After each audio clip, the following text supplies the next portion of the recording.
Good evening.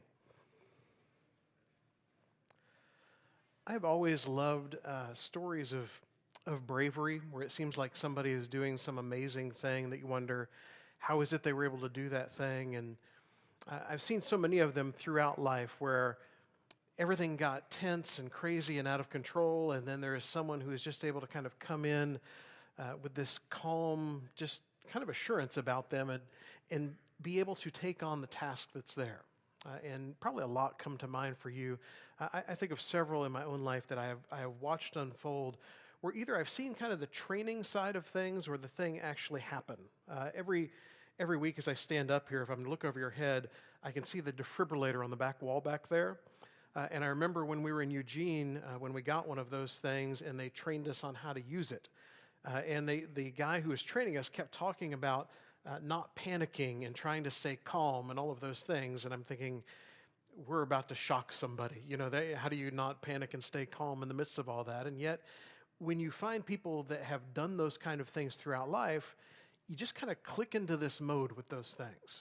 And I think of several throughout life. I've mentioned my uncle to you before. He was a helicopter pilot in Vietnam, flew those big Chinook helicopters with the double rotor blades on it. And when we had duct tape, he used to refer to it as 100-mile-an-hour tape. And finally, I asked him one day, why is this 100-mile-an-hour tape? And he said, well, when they shot at us, when we were in our helicopters, and they would shoot holes in the rotor blades, and I'm already thinking, what in the world? And they would shoot holes in the rotor blades, and we would have to find a safe place to land in the midst of all of that. And then we would wrap the rotor blade with duct tape, and we could fly about 100 miles an hour. And so we called this 100-mile-an-hour tape, and I thought, this is insane. I mean, who lives this kind of life? And yet they realize this is just kind of what you have to do. And so they trained these guys what to do, and when the situation developed, they did. And then later in life, he became a brain surgeon. And his son, who was probably, 4 or 5 years old at the time, I hope no one has a tonsillectomy scheduled. His son got a tonsillectomy, and tonsils out, everything seemed to be fine, went home from the hospital, and come to find out the doctor who stitched things up didn't quite stitch things up well enough. And in the middle of the night, his son just began to bleed profusely in his throat and was having trouble breathing, and my uncle, who many of us would be panicking at that moment, was gathering the materials to do a tracheotomy in his house to be able to get his son to breathe. And luckily, they were able to clear things up before it came to that, but I thought, who does that? And I realized people who've been trained to do those things. And we've seen stuff like that along the way where you have trained, this is what happens in crisis. I remember as a kid going through fire drills at school. For you going through school in Oklahoma, it was probably tornado drills. And now, unfortunately, in the world in which we live, it's active shooter drills. And there are all these things where you learn what to do when the situation unfolds. And as we talk about faith, I believe there is a piece of faith that is that.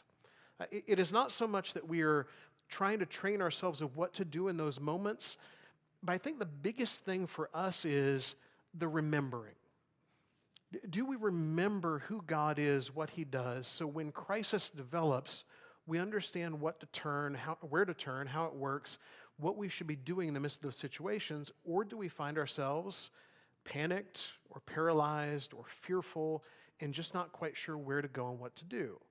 And so God, throughout Scripture, has these moments where He reassures, reminds, and then sometimes you will see His people, in turn, almost kind of do the same thing. And I feel like that's a recurring thing that happens in the Psalms. So tonight, as we look at this idea of faith in crisis, we're going to look at it through the lens of 4 Psalms. One we'll look at completely, another we'll look at quite a bit of it, and then just little pieces of 2 others. Psalms where we can see who God is, what He does, and how God's people react in the midst of crisis. So first of all, Psalm 3. And we'll look at all of Psalm 3. It's a pretty short one. But to remind us what Psalm 3 is all about, I love in the Psalms, sometimes it just launches right into the Psalm, and other times you'll have something almost like in a different kind of font that's a little bit smaller and usually all caps that will explain to you the situation that's going on or why this Psalm was written. I love understanding when you see something that is written, the purpose that came behind that. So for Psalm 3, the introduction says this to us, right there above verse 1, a psalm of David when he fled from Absalom, his son. So Some of the stories of David are pretty familiar to us.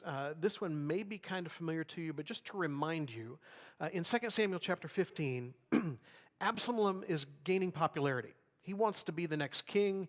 He's really not even necessarily wanting for David to be done being king before he becomes the next king. He's gathering kind of this group who supports him, and there's within this group the thought of, why don't we just overthrow David? We'll just become king. There's enough popularity here. And so that's kind of the plan that has begun to develop. And David's reaction is not really necessarily a reaction of courage and great strength and faith and all of those things, but we find David, when a messenger comes to him in 2 Samuel 15:13, David says, the messenger says, the hearts of the men of Israel have gone after Absalom. And then David said to all his servants who were with him at Jerusalem, and you want this great moment of faith of, I am the anointed of God, and let's stand our ground and all those things. But instead, it's, arise, let us flee. Let's get out of here because Absalom is powerful and I'm fearful. Excuse me.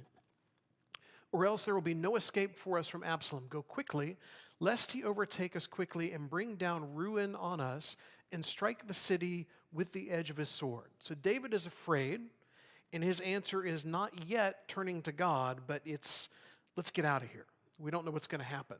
And if you'll notice, by the way, that introduction that's there before Psalm 3, I don't want to read too much into this, but the wording of the introduction is interesting to me of when he fled. Not necessarily down the road as he is kind of thinking about all these things and how they happened, but almost as if we're getting a window into David during this. That these are the things he's thinking, writing, talking about when he fled. So back to the psalm. Psalm chapter 3, beginning of verse 1, we'll see what it looks like to have faith in crisis. Because even as he flees, you see something about how David goes about the communication with God in the midst of that. So chapter 3, verse 1 says, O Lord, how many are my foes? Many are rising against me. Many are saying of my soul, there is no salvation for him in God. Selah. So you begin by seeing that David gives this complaint to God and that God hears the complaint. I struggle with this language, the idea of a complaint to God, because it feels kind of wrong, doesn't it? We think of complaining now, and in our world today, complaining is the Karens and I don't remember the male side of that, but it's people who tend, and sorry Karens if any of you are among us, the idea that there are those who just kind of find fault with things and then want to say something about it instead of just dealing with it and moving on. And I struggle with this language of complaint, and I found myself going from commentary to commentary to commentary on Psalm 3, and almost all of them come back to this language of complaint. And if we're honest with ourselves, don't we all have some? As agreeable as you may be, don't we all have something that is not really just exactly what we want for it to be, and we want it to be different? And in this case, David understands something about God, which is God is the one to bring this before. God is the one that if I have this complaint and I need to give it to someone, he's the one who needs to hear this. And sometimes we talk ourselves out of that and thinking, well, I really shouldn't complain to God because he's done so much for me and he loves me and I feel kind of guilty about it. And yet God, I believe, would say to us, bring it to me. Bring me the complaint of your heart. Bring me the frustration, the struggles. And honestly, if we were to take the complaints out, the Psalms would be a lot shorter, wouldn't they? There are an awful lot of them that kind of begin, at least here, with the idea of here is something that's not right in life. So David begins by taking this complaint to God. He continues, verse 3. But you, O Lord, are a shield about me, my glory and the lifter of my head. You, O Lord, are a shield about me, my glory and the lifter of my head. So he remembers who God is in the midst of this. God is shield. And so when we think of shield, what is shield? It's the one who protects. It's the one who is trying to stop the harm from coming your way. And then we think of glory, and the glory that we have and the glory that we give all kind of revolves around God, doesn't it? And then there is the lifter of your head. When is your head down? When is your head low? You're fearful, you're ashamed, you don't know what to do, and you have those moments where you're just kind of down. And I almost imagine this imagery of God just literally lifting your head back up to hold it high again. God is the one who resets you where you need to be. So David begins by bringing this complaint to God and then by remembering who he is. Now, I don't want to be overly simplistic because we all deal with struggles. They're all different. We all have moments of crisis. Some seem like a huge thing, others seem like not as much. And some seem to other people like they're either huge things or not as much. And quite honestly, it really doesn't matter what they think about our crisis. We're the ones going through it. But if we remember God, it changes everything. It doesn't always make it easier. It doesn't make it shorter all the time. It doesn't make it simpler in any way. And yet, knowing who God is in the midst of it reminds us of where to turn and why it is that we can have faith through it. Continuing on, verse 4 says, I cried aloud to the Lord, and he answered me from his holy hill.